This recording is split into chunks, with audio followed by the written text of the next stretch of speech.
Hello, it's nice to have you here, Dr. Tracey Straker. She is a professor of anesthesiology at Albert Einstein School of Medicine, and she is the president of the Society for Head and Neck Anesthesia. Thank you for joining me today. Thank you for having me here. For those of us who may not know you very well, would you mind giving us a brief description about yourself?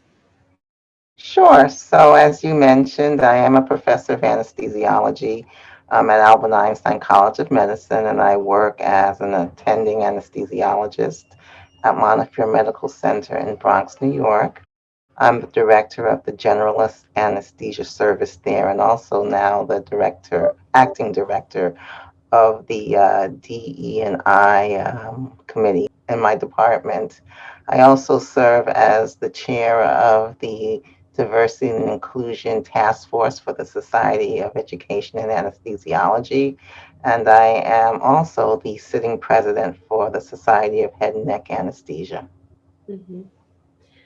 It's great to really have you on our talking to you today.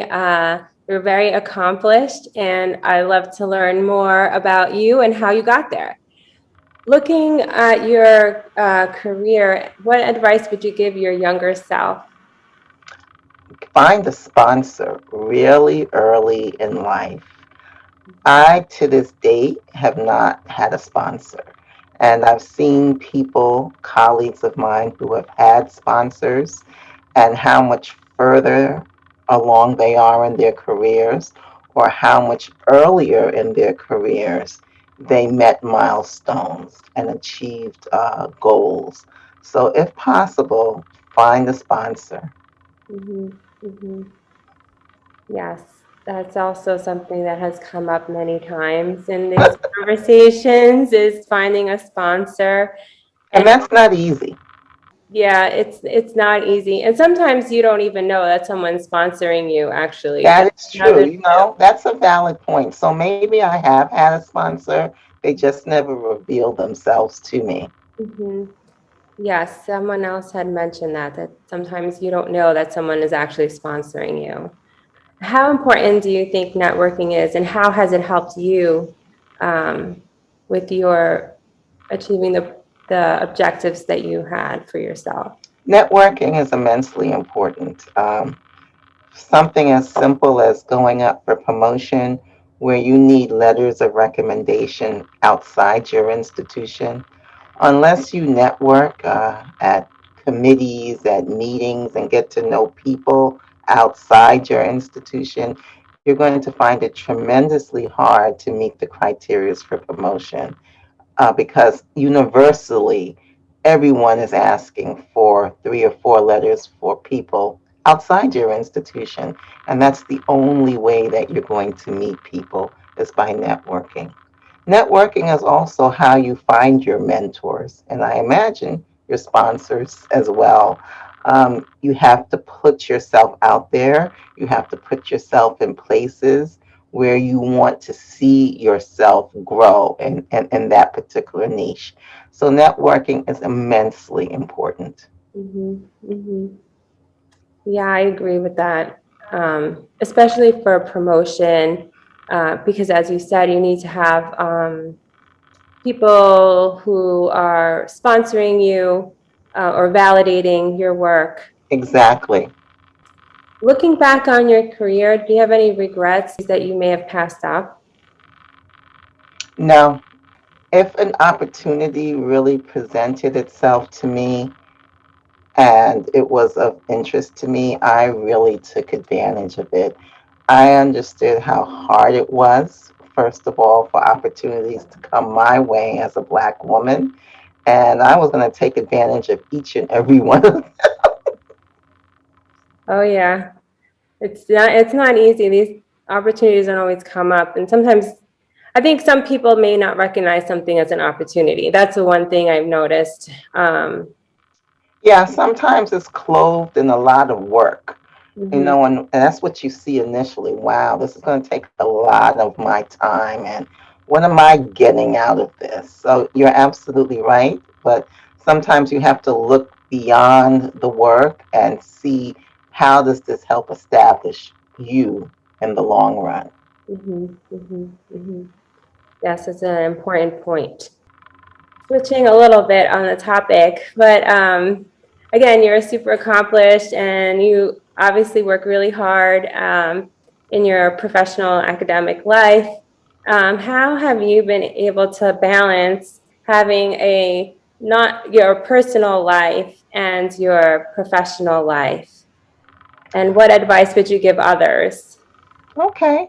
So, first, I'd like to say balance doesn't mean 50-50. Mm-hmm, Balance means where you are at that point in your life, what is more important, and then the percentages fall into play.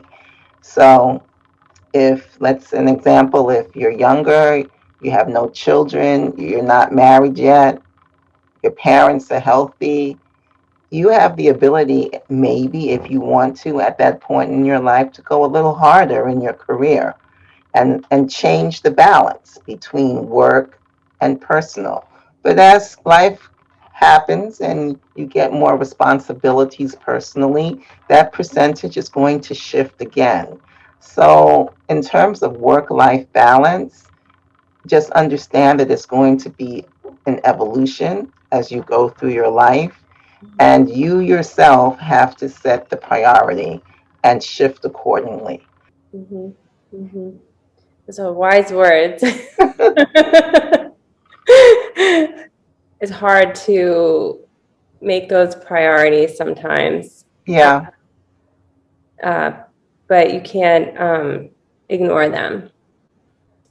This past year, a lot of us have had a lot of challenges secondary to COVID, professionally and personally. And many physicians have been experiencing burnout, especially in anesthesia. What have you done to help prevent burnout, and what what would you suggest has been helpful, maybe helpful to others? Well, there were two things that I really did a lot of. I did a tremendous amount of cooking. Um, I I just cooked and baked and so much of that, and I gave it away to the community. Mm-hmm. And the other thing is, I really did launch myself into my community. My community was being one of the hardest hit communities, Mm-hmm. with people dying of COVID.